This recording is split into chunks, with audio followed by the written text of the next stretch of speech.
Empecemos. Vamos a buscar al Señor, así es que oremos. Nuestro buen Padre Celestial, estamos en tu presencia con gratitud, Señor, con gozo, por todo lo que hemos podido hacer a través de este curso. Y yo te pido que en esta última clase nos bendigas, nos guíes, como lo has hecho en las anteriores, nos reveles las cosas que están en tu corazón y, Señor, nos ayudes a entender y a aplicar esto para la extensión de tu reino. Te lo pido, Señor, con gratitud en el nombre de Jesús. Amén. Bien, clase número 9 y final de los profetas, ¿no es cierto?, de este Antiguo Testamento 3. Y hoy día vamos a tener una suerte de conclusiones, algunos resúmenes de cosas que hemos visto, de lo esencial. Así es que es como una recapitulación.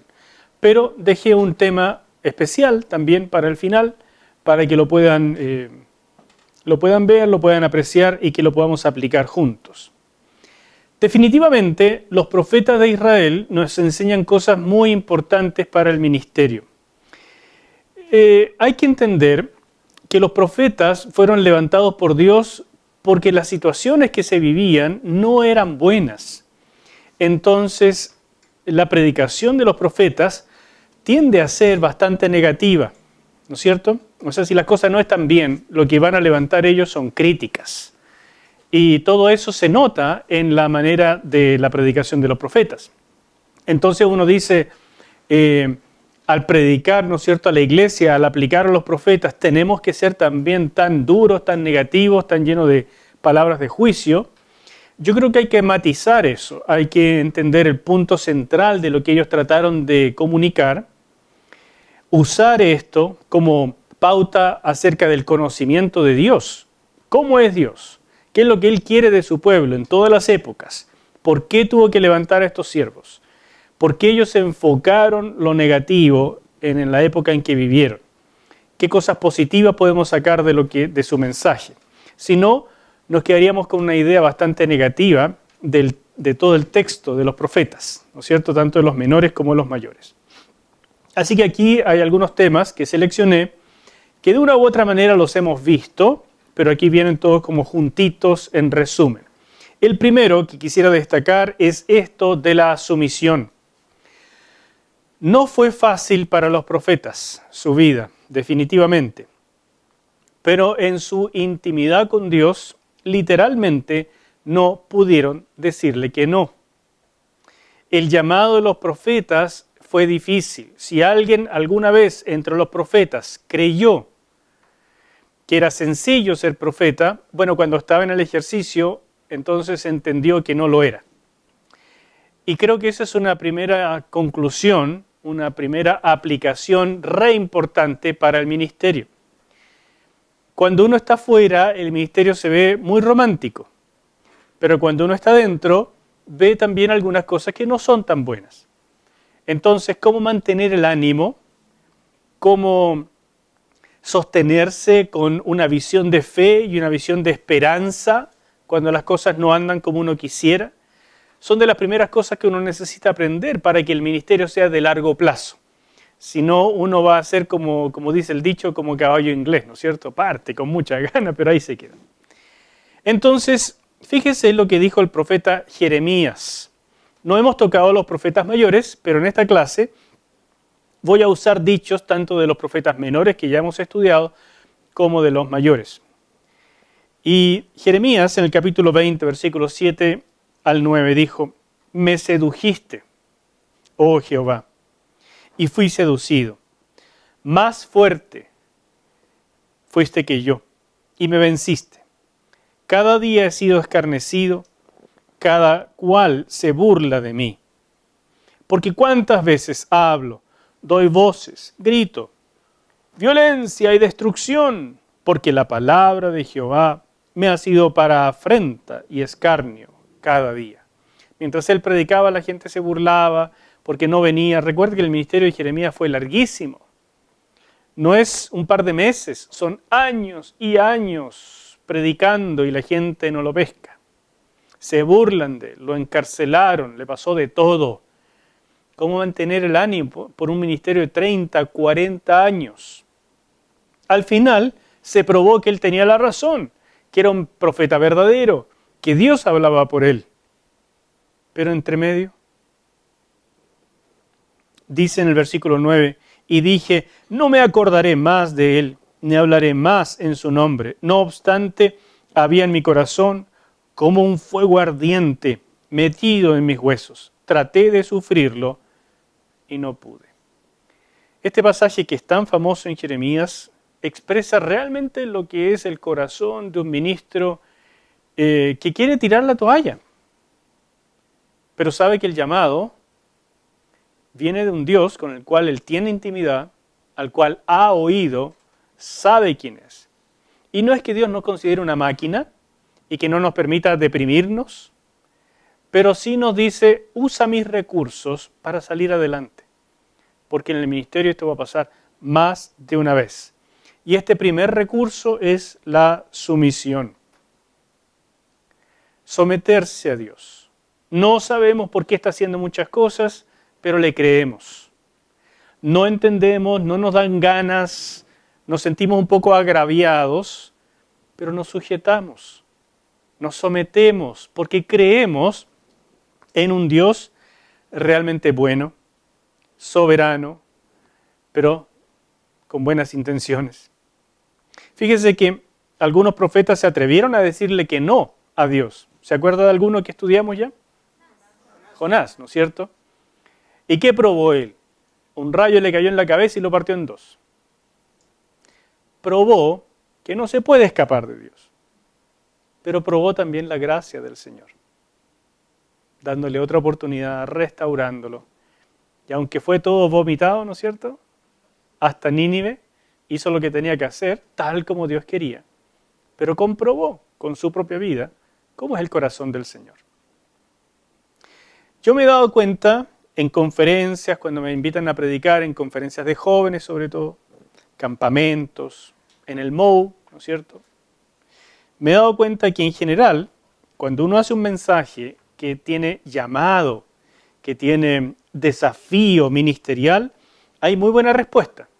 En general los jóvenes se animan porque los jóvenes están llenos de este vigor que a veces a los viejos nos falta. Entonces, los jóvenes escuchan un desafío y salen y ¡fum!, se animan.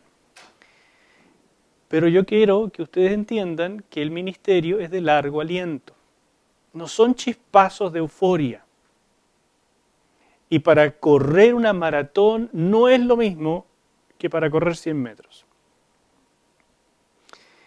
¿Estamos dispuestos a que Dios trate con nuestra rebeldía?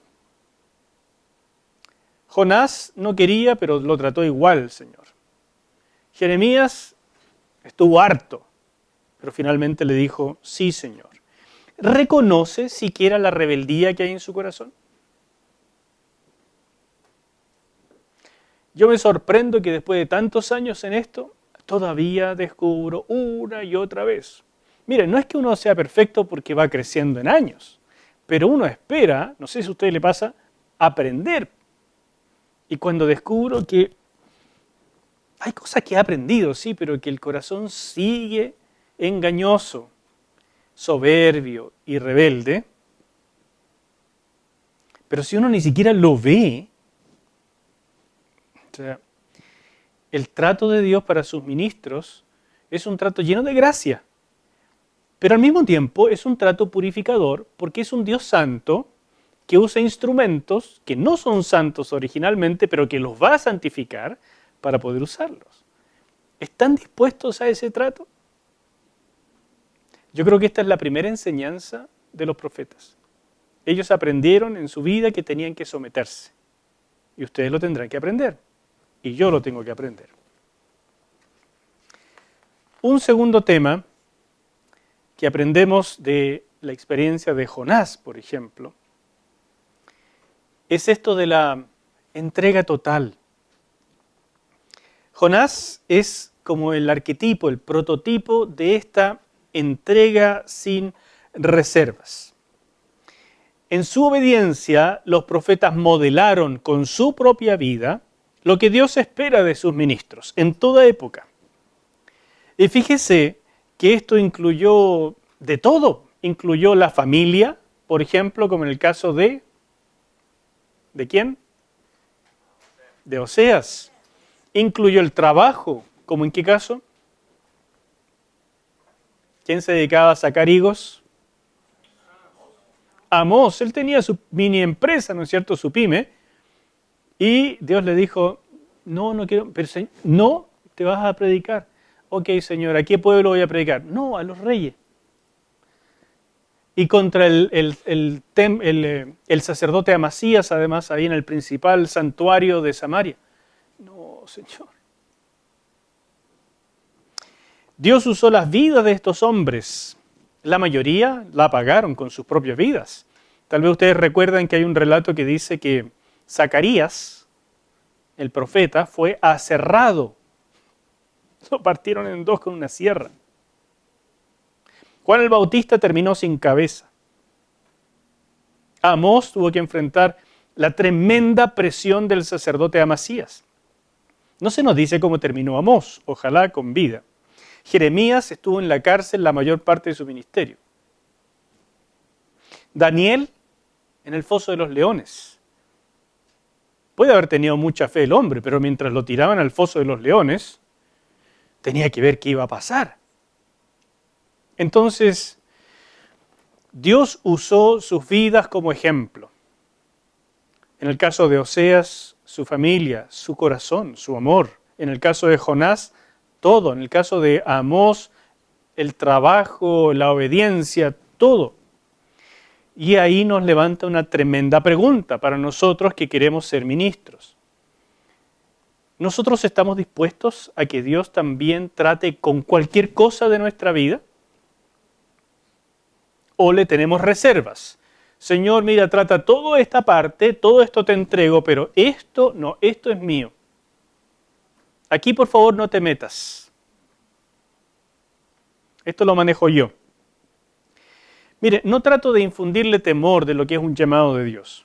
Yo no creo que haya nada mejor que el ministerio. Yo he trabajado en otras cosas, pero el ministerio es lo mejor que hay, es lo más satisfactorio, es lo más emocionante en muchos aspectos. Pero Dios lo quiere todo. Y esa parte llega a ser a veces abrumadora.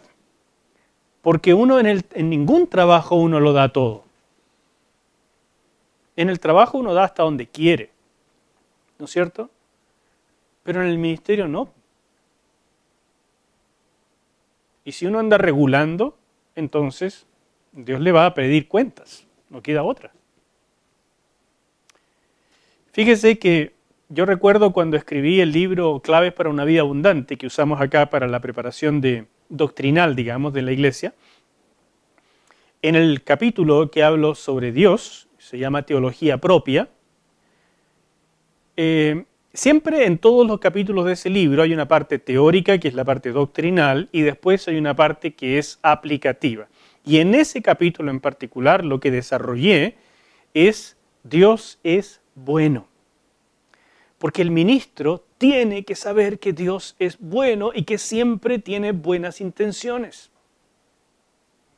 Hay muchos atributos que se podrían desarrollar, por supuesto, pero el que desarrollé para aplicar ese capítulo es Dios es bueno. Porque cuando el Señor le pide a uno todo, uno no sabe lo que va a pasar. Y uno cree que el Señor se está equivocando. Y uno cree que el Señor de repente no es tan bueno. Y tiene que tener firme en la mente y en el corazón la fe de que Dios es siempre bueno.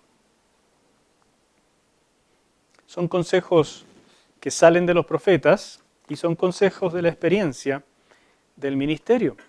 Apropienlos en este minuto, a lo mejor le entran por aquí, le salen por allá, a lo mejor escúchenlos de nuevo más adelante. Oren sobre estas cosas y dejen que el Señor les hable. Una tercera cosa definitivamente en que los profetas nos enseñan tremendamente lo que es el ministerio es el aspecto de la oración. Estos eran hombres de oración, eran intercesores. El modelo profético por excelencia, del cual sacaron prácticamente todos los profetas su línea, fue Moisés. Y Moisés fue, más que cualquier otra cosa, un intercesor.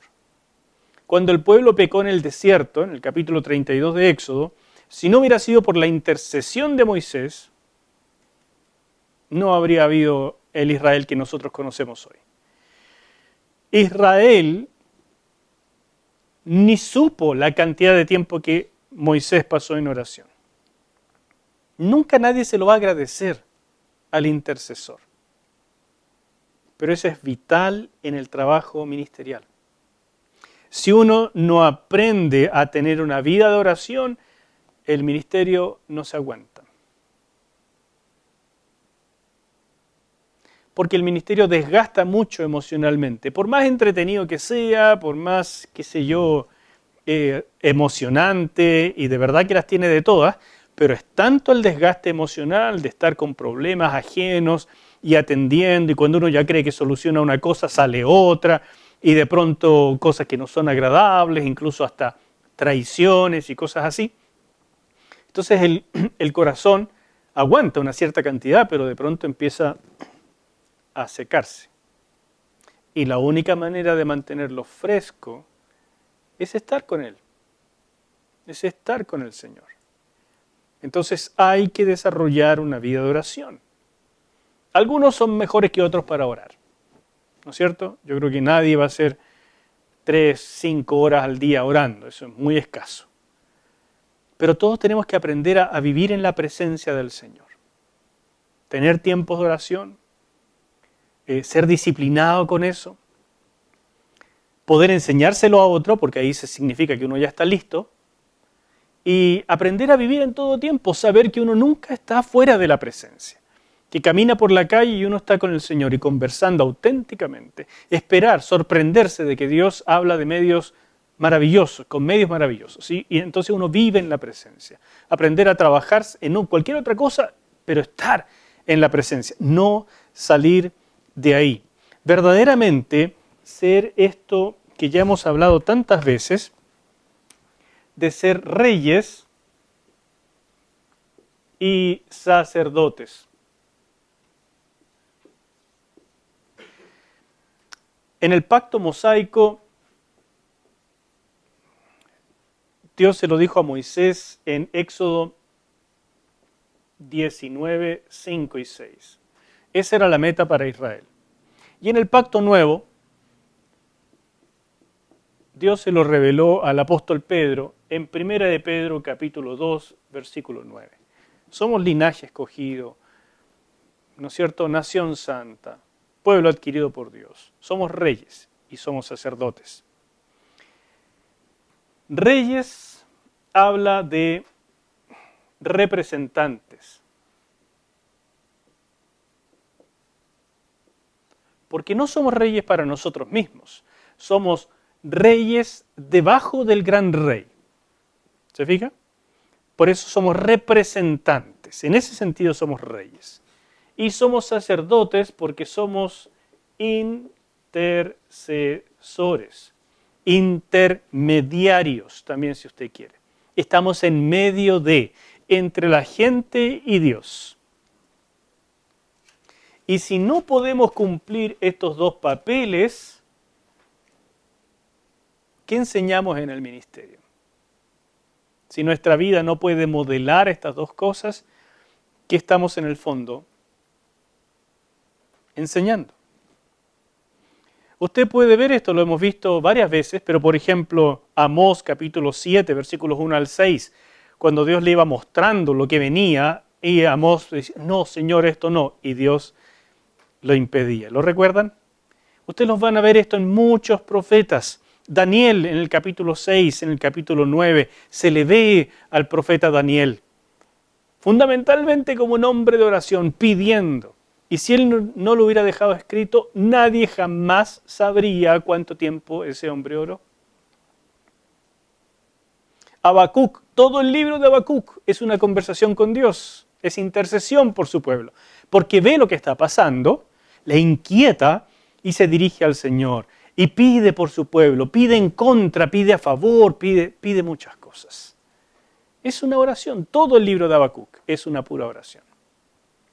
Así que aquí tiene una tercera enseñanza que surge de los profetas y que es totalmente vital para el ministerio. ¿Me siguen? Les recuerdo que esta es una clase final de este curso y por tanto es una especie de recapitulación. Estamos trayendo muchas cosas juntas.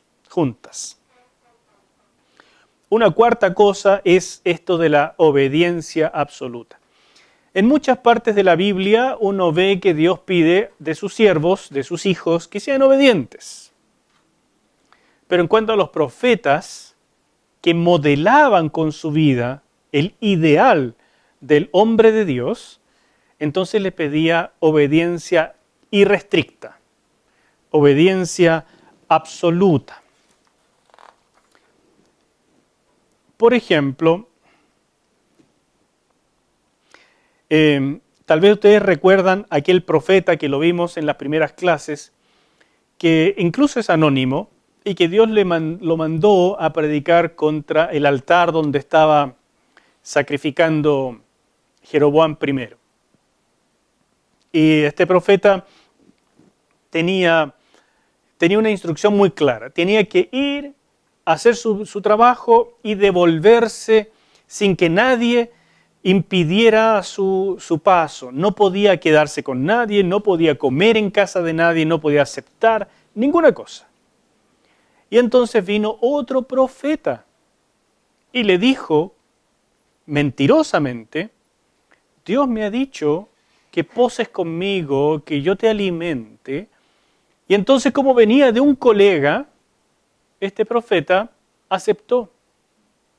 Y después este colega le dijo, ¿por qué desobedeciste al Señor? Y una situación sumamente dramática.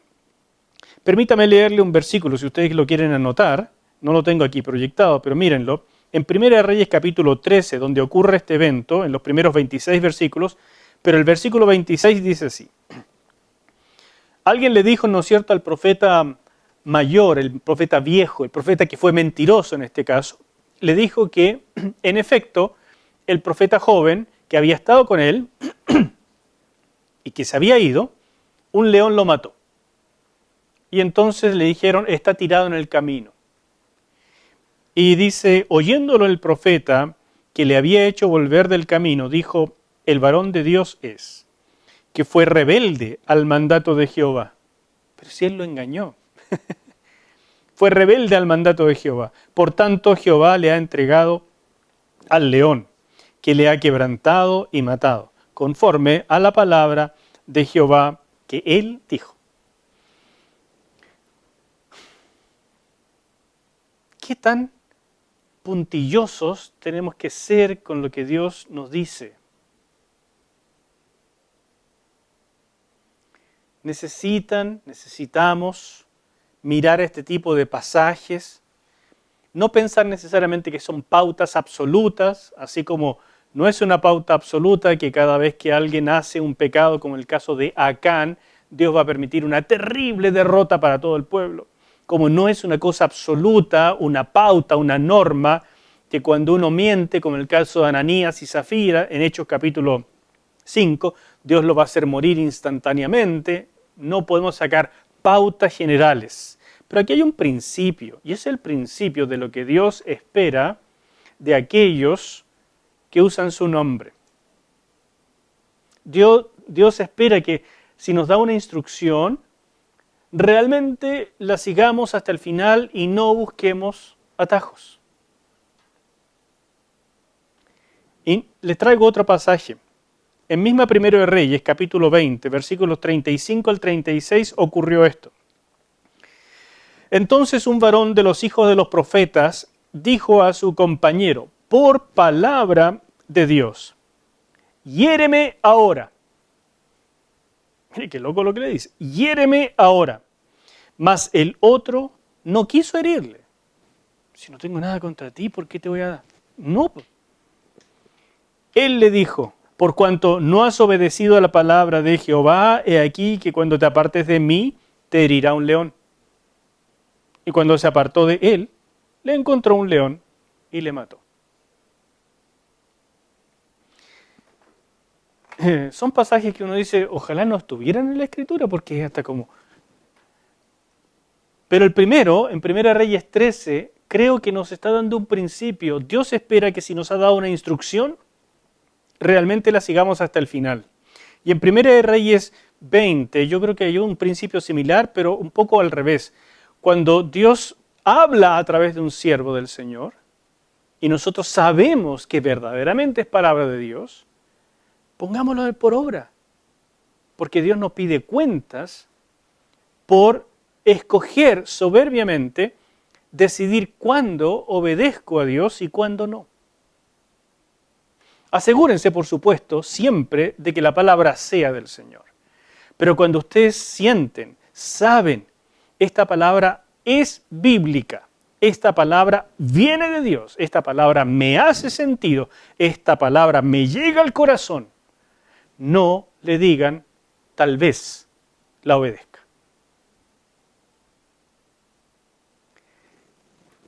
Obediencia absoluta. Un cuarto principio que saco de la vida de los profetas, que a mí me pega fuerte y que le digo, estas 4 cosas que ya he mencionado son totalmente fundamentales en el ministerio. Una quinta cosa que hay que entender bien las características sobresalientes de los profetas, pero en el contexto del pacto en el que estaban, para poder trasladarlo al profetismo del Nuevo Testamento. En otras palabras, el ministerio profético no es exactamente igual en el pacto mosaico que en el pacto nuevo. Hay una diferencia de época, hay una diferencia bastante grande, porque en la iglesia Dios se propuso cumplir aquello que para Moisés era solo un sueño. En Números capítulo 11, Moisés dice, ojalá todo el pueblo de Jehová fuese profeta. Y esto se cumple en la iglesia. En la iglesia el don profético, el don de revelación está disponible para todos. Todos podemos jugar con estas herramientas del Señor.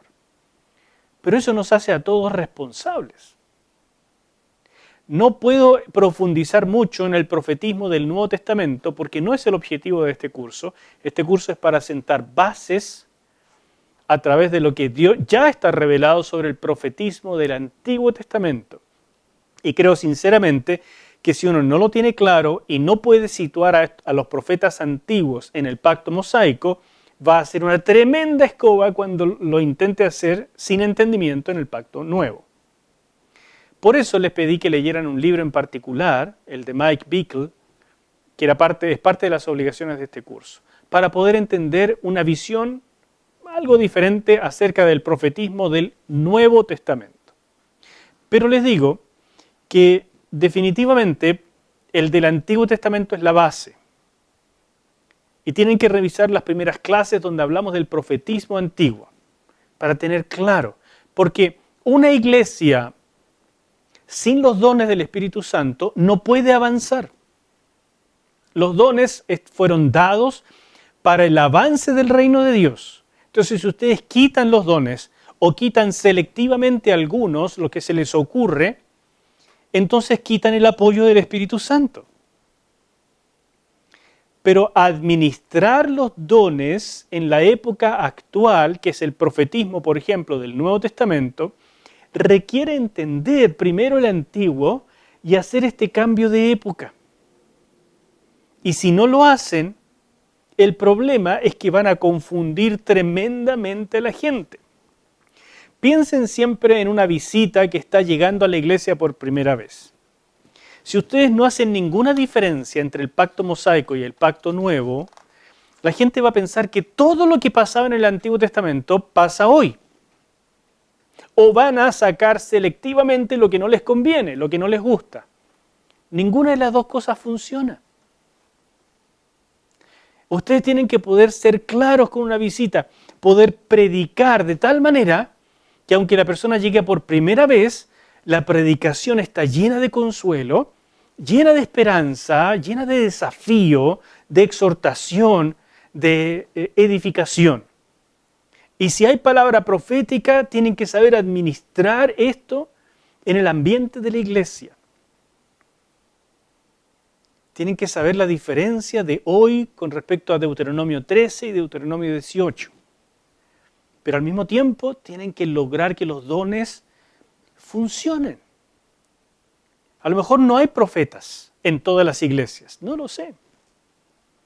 A lo mejor hay dones proféticos en la mayoría de las iglesias. A lo mejor hay más dones de intercesión.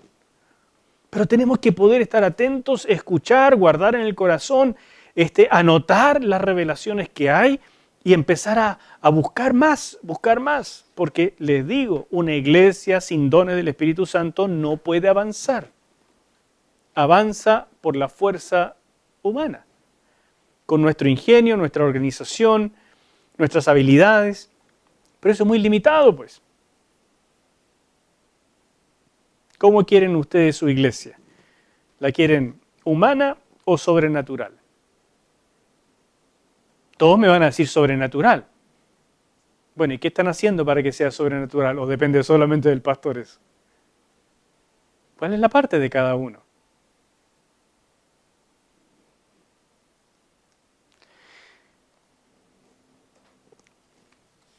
Otra característica dentro de esto es que tenemos que aprender a situar este trabajo de los profetas en el pacto mosaico, con el fin último de conocer a Dios. Los dones, hermanos míos, son herramientas, no son fines en sí mismos. Dios es el fin en sí mismo. Él, conocerle, amarle. Predicamos a Dios, no predicamos los dones. Usamos los dones para predicar a Dios. ¿Entienden?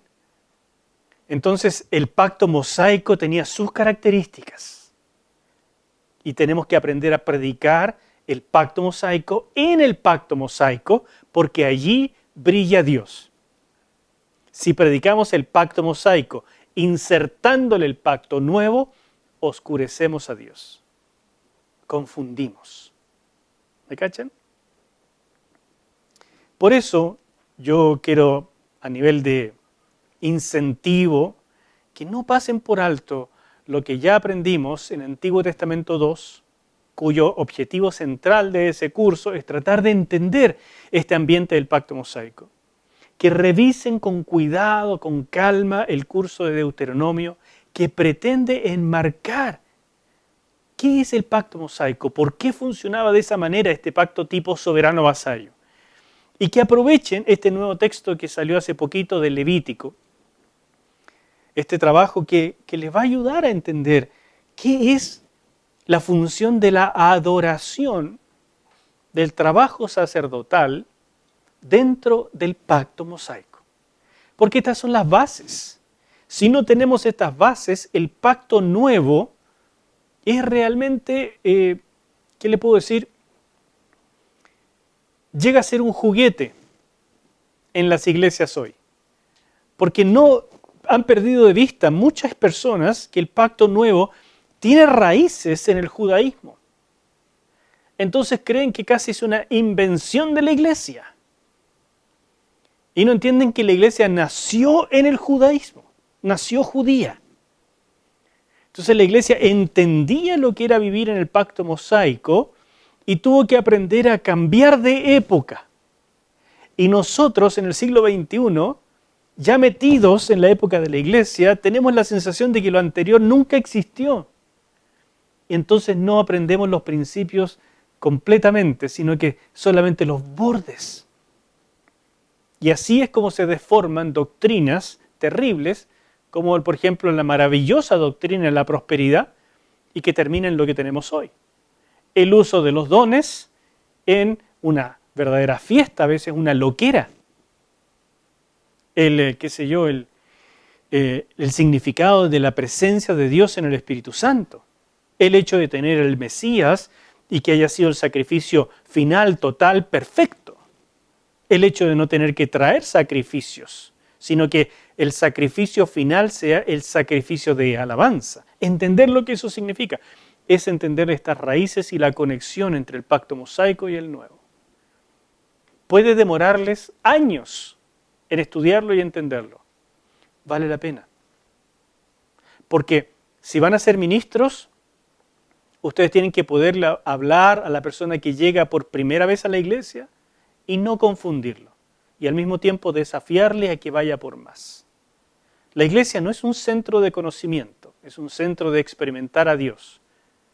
Pero se experimenta con la mente, con el corazón, con el cuerpo, con todo.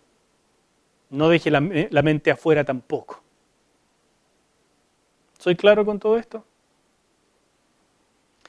Como les dije, para finalizar en este curso, estoy tratando de hacer un resumen y al mismo tiempo pasarles un montón de experiencia de lo que para mí es el desafío de leer a los profetas.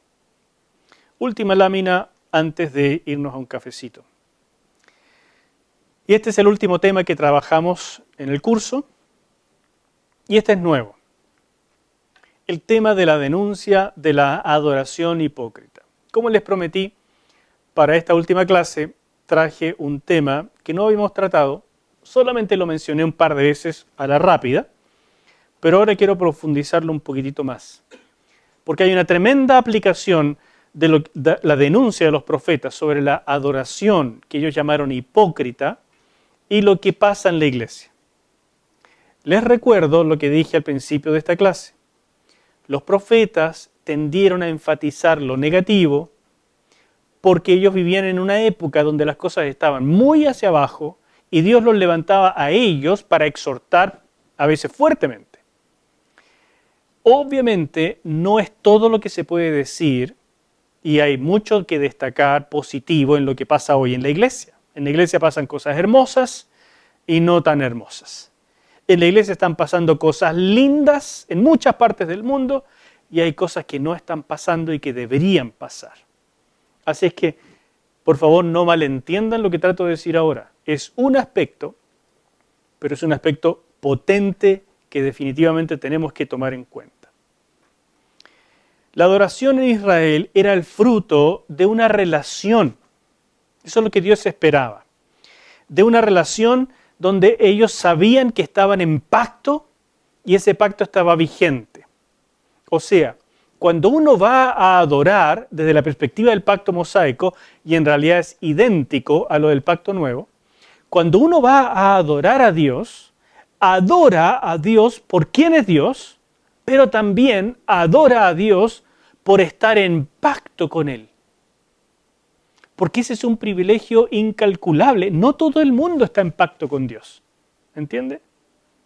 Adora a Dios por estar en pacto. Y cuando uno recuerda, mientras adora, que está en pacto, tiene que recordar que los pactos incluyen responsabilidades.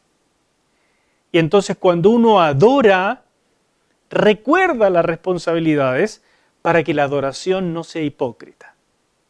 ¿Recuerdan el pasaje en que el Señor Jesús le dice, si vas al templo y llevas tu ofrenda y allí te acuerdas que tienes algo contra tu hermano, deja tu ofrenda, reconcíliate primero con tu hermano y después ve y presenta tu ofrenda? Eso es Jesús, Nuevo Testamento, nuestro Señor, nuestro modelo y es un principio completamente del Antiguo Testamento. No vengas a adorar si tienes cuentas pendientes, porque se transforma en adoración hipócrita. Eso quiero profundizar un poquito con ustedes hoy. Porque al igual que hoy, en el Antiguo Testamento, se podía adorar siguiendo los ritos. Y cuando uno usa el cascarón, pero saca el caracol, esa adoración a Dios no le interesa. Es más, la abomina, la rechaza.